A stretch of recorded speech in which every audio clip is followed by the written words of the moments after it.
Welcome to the deep dive. Today we're taking a stack of insights about character and development and distilling them into the knowledge you need fast. We are diving deep into a timeless piece of wisdom. The idea that who we are is, well, it's intrinsically linked to the people around us. It's foundational. It really is. I mean, everyone knows that classic saying, a man is known by the company he keeps. It's often attributed to Aesop.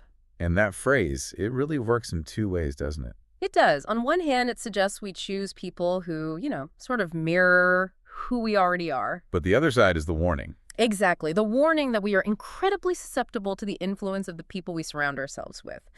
But our mission today is to look, well, a little further back. What if the most powerful influence isn't the company we choose, but the company we get as children? That's the core of it. We're unpacking how a child, who really starts as a blank slate, devoid of any inherent notions of good and bad. Is fundamentally shaped by their very first environment, their first guides. Right. And what's so critical here is realizing that we tend to focus on personality when it's already, pretty well established in their teens or early adulthood. We're looking at the finished product. We are. But the real foundational work happens so much earlier in childhood. That character is being set long before they ever step out and start choosing their own friends. So the central idea for this deep dive is really captured in that one statement you mentioned. A child is grown by the company it gets. Yeah. And that dramatically expands the traditional focus. It's not just about peer groups anymore. Right. We're talking about the whole community, the entire environment. And the specific experiences that caregivers are actively providing. Okay, so let's unpack that. What constitutes this essential company that a child gets? Because when we say that, it's not just people. Not at all. It's everything that's curated for them. So this foundational company includes the immediate family, caregivers, of course. The obvious ones. But it extends so much further. It's the books they're read, the media they consume, the very language they hear spoken around them. The general environment of the home, sure. But even more critically, it's the specific behaviors, the reactions they see from adults every single day. All of these things are provided. They don't choose them. And if we connect this to the bigger picture, this whole curation process is how values are absorbed, not just taught. So it's less about lectures and more about observation. Exactly. When a child has positive role models, they're actively taught vital life skills just by watching. We're talking about empathy, communication. Real-world conflict resolution, not the theory, but seeing how you handle a disagreement. Right. And engaging with diverse people and cultures in these early years, that broadens their horizons. It fosters curiosity and creativity. It's really the earliest, and you could argue most important, curriculum for life. But this raises a huge question then. If this influence is so massive, why do so many parents or guardians seem to not fully grasp the sheer magnitude of their impact? I think there's a tendency to believe the real ethical challenges start in adolescence. With peer pressure and all that. Yeah. When in fact, the blueprint for their moral and mental compass is being etched right from the very beginning. So if that internal compass is set so early, how does a caregiver even begin to shield that crucial work from the just unprecedented, overwhelming environment today's youth are exposed to? That is the modern challenge, isn't it? That compass is being set within an environment of constant noise. Young people today face a landscape of just rapid technological and societal changes. Often before they're mature enough to really process them. Exactly. And we can kind of distill the pressures down to a few core themes that this early foundation has to be able to withstand. Okay. So first is information overload, and with it, the erosion of authority. The sheer volume of data, some of it accurate, a lot of it profoundly inaccurate. It makes it almost impossible to tell truth from falsehood. It does. And if a child's fundamental values aren't solid, they're just overwhelmed by these contradictory inputs. Yeah. It makes it so hard to form genuinely informed opinions. And we see that playing out everywhere, right? In the conflicting narratives they face. They're exposed to these diverse, often contradictory messages about everything. Religion, science, economics, politics. You see young people struggling to reconcile, say, long-held family beliefs with new scientific information. That can create some serious internal conflict. And the essential insight there is that caregivers, they can't eliminate the noise. That's impossible. What they have to do is teach critical thinking. The foundation has to be resilience, not rigidity. Precisely. Good. Open, respectful dialogue is the only way to navigate those contradictions successfully. But here's where it gets really interesting because it's not all doom and gloom. The material also highlights the incredible resilience and ingenuity of this generation. Yes, there are these contrasting claims. Right. You see increased activism and engagement, a growing entrepreneurial spirit, They're so technologically savvy. and this remarkable diversity in perspectives. So it tells you that while the challenges are high, when that early foundation is solid, they're actually using these inputs to forge their own paths. Which means, for you listening, understanding that these high-pressure inputs are part of the company they get, even indirectly, is vital for making sense of the world today. Okay, let's shift to the caregivers themselves. The foundational responsibility. The sources are absolutely clear on this. The most significant influence comes from setting a positive example. Hmm. Children are constantly watching how adults handle stress, how they interact with service workers, how they react to disappointment. They are students of your daily behavior. Which leads directly to the core lesson of modeling. I think it was the philosopher Albert Schweitzer who captured the weight of this responsibility. What did he say? He said, "Example is not the best source of influence. It is the only source of influence." Wow, that's a staggering claim. The only source.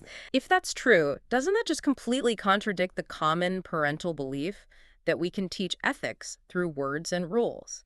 I mean, is there any relief for a caregiver who just feels like that burden is too great?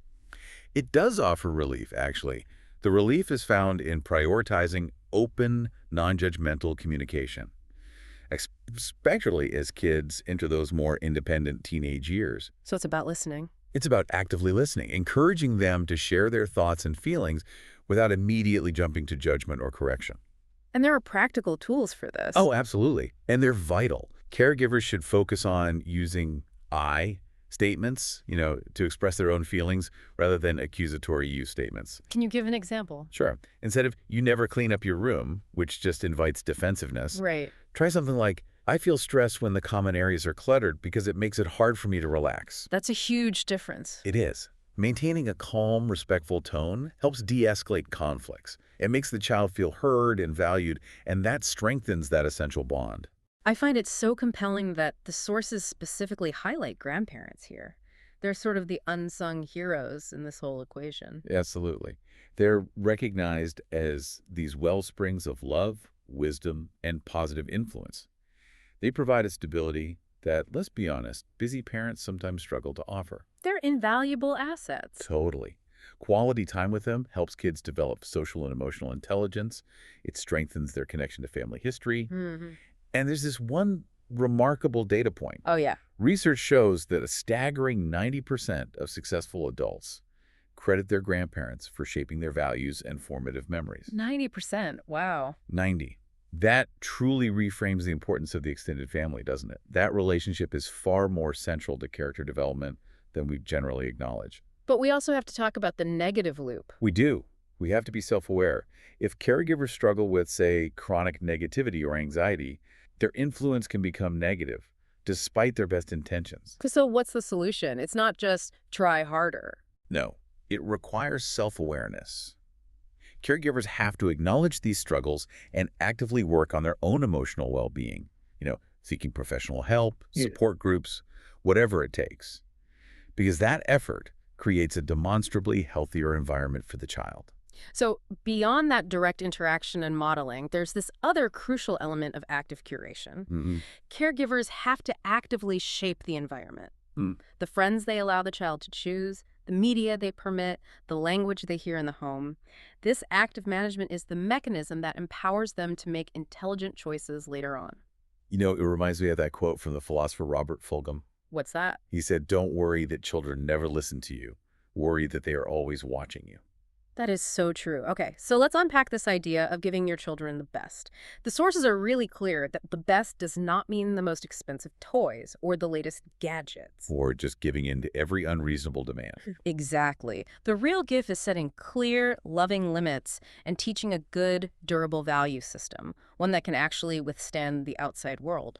The stakes are incredibly high. Dr. Louise Hart, I think, delivers the ultimate call to action on this.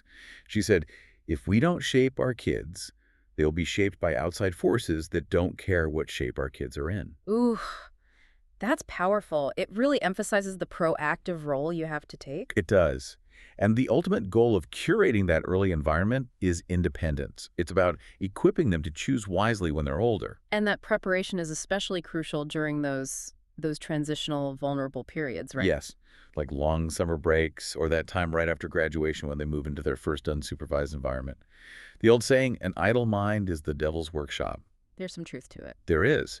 And during those gaps, providing emotional support and guiding them towards productive hobbies or positive company is just essential maintenance. And as they reach that independence, they finally move from being grown by the company they got to actively taking control of the company they keep. And this is where the advice of someone like Warren Buffett is just priceless. He advises young adults to rigorously associate with people who are better than themselves. Better in what way? People who push you to higher goals, who display high motivation, and who operate with, and I love this part, no drama, no negativity. That shift from receiving influence to choosing influence, that's the final stage of character development. So what does this all mean for you, for the listener? I guess it means the foundation laid in the earliest years, the company you got, is the absolute best defense against negative influences later on. It's like a well-rooted tree in a storm. Right. When that character foundation is solid, a person is just naturally drawn toward positive company, making wise choices, and moving toward higher goals. Yeah, the core insight is that blaming a young person, or even their friends, for negative traits later on, it just misses the critical point of where it all started. The foundation for that undesirable behavior was likely laid years earlier by the adult's company, whether it was through negative attitudes, judgmental language, or just poor examples. The relationship between a person and their company is always dynamic. And look, development is a complex puzzle, and genetics, of course, Sure. but it's the conscious combined efforts of parents and mentors that foster the supportive environment needed for truly healthy growth. We started this deep dive with Aesop, so let's close with two final pieces of insight that really synthesize this idea of lived experience becoming learned character. The first is from Dorothy Nolt. She wrote, "Children learn what they live. Then they grow up to live what they've learned." And then there's William Wordsworth's profound, simple statement, child is the father of man. The whole story in just 6 words. It is. And remember, the resilience you model today for the people watching you, whether they're colleagues or your own children, that reflects the strength of the foundation you were given. So maybe here's a final thought to mull over. If you could curate your own original company all over again, what one book, one mentor, or one example would you add to your own deep dive?